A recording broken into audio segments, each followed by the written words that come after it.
কিছু মানুষকে বোঝানোর ক্ষমতা আমাদের নেই, তাই নিজে থেকে দূরে সরে যাওয়াটাই বুদ্ধিমানের কাজ। পৃথিবীতে সবচেয়ে নরম জিনিস হচ্ছে মানুষের মন। এটা ভাঙতে কোনো হাতুড়ির প্রয়োজন হয় না, শুধু মুখের কয়েকটি অবহেলিত ভাষাই যথেষ্ট। পৃথিবীতে সবচেয়ে আপন মানুষ হলো মা।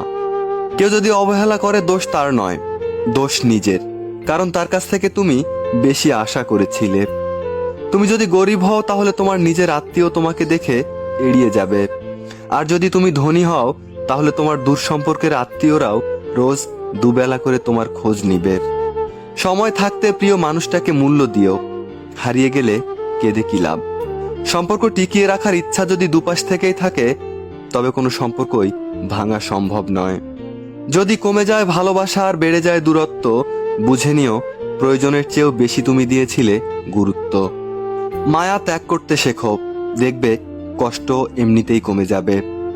যে যত বেশি ভালো সরল মনের মানুষ হয়, তাকে তত বেশি কষ্ট সহ্য করতে হয়। নিজেকে এমনভাবে তৈরি করো যে তোমাকে ছেড়ে চলে গেছে সে যেন তোমার জীবনে ফিরে আসার জন্য আফসোস করে। এ শহরে ক্ষণিকের জন্য হাত ধরার মানুষের অভাব হয় না, শুধু অভাব হয় সারাটা জীবন হাত ধরে পাশে থাকার মানুষের। জীবনে দুই ধরনের মানুষের থেকে দূরে থাকবেন, এক ব্যস্ত মানুষ, দুই অহংকারী মানুষ। কারণ ব্যস্ত মানুষেরা নিজের ইচ্ছা ছাড়া কথা বলে না, আর অহংকারী মানুষেরা নিজের স্বার্থ ছাড়া পাশে থাকে না। কিছু কিছু সম্পর্ক শেষ হয়েও হয় না, একজন হয়তো বদলে যায়, কিন্তু অন্যজন সেই সম্পর্কের বোঝাটা বয়ে বেড়ায় সারাটা জীবন। গুরুত্ব তাকেই দিও যে তোমার মূল্যটা বোঝে। ঠাট্টার ছলে যে তোমাকে মানুষের মাঝে অপমান করে, তাকে তুমি বন্ধু বানিও না। প্রিয় মানুষের সাথে কথা না বলে থাকাটা সত্যিই খুব কষ্টের। ধৈর্য মানুষকে উন্নত করে, আর রাগ মানুষকে ধ্বংস করে।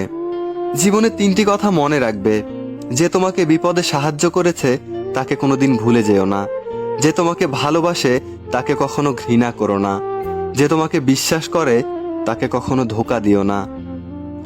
সব সহ্য করা যায়, কিন্তু প্রিয় মানুষের অবহেলা সহ্য করা যায় না। একতরফা ভালোবাসাগুলো এমনই হয়, একজন পাগলের মতো ভালোবেসে যায়, আরেকজন পাগল ভেবে শুধু অবহেলাই করে যায়।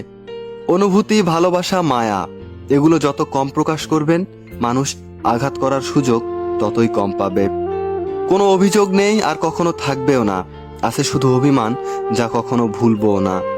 সময়ের সাথে যদি কোনো সম্পর্ক নষ্ট হয়ে যায়, তাহলে বুঝে নিও সে সম্পর্কে ভালোবাসা নয়, প্রয়োজন ছিল।